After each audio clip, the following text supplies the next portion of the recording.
Herkese merhaba arkadaşlar. Kanalıma hoş geldiniz. Yepyeni bir videoyla karşınızdayım. Arkadaşlar bugünkü videomuzda başarılı ve karizmatik oyuncumuz Can Yaman'dan yepyeni muhteşem görüntüler geldi.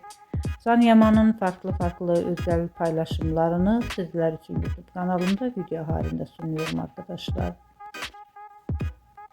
Yepyeni projeleriyle gündeme gelen Can Yaman'ın yeni görüntülerini görmek istiyorsanız da kanalımı izlemeyi ve bildirim butonuna basmayı unutmayın.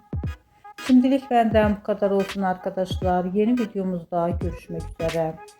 Hoşça kalın, sağlıklı kalın. Umarım videomu sona kadar izleyeceksiniz ve beğeneceksiniz. İyi seyirler arkadaşlar.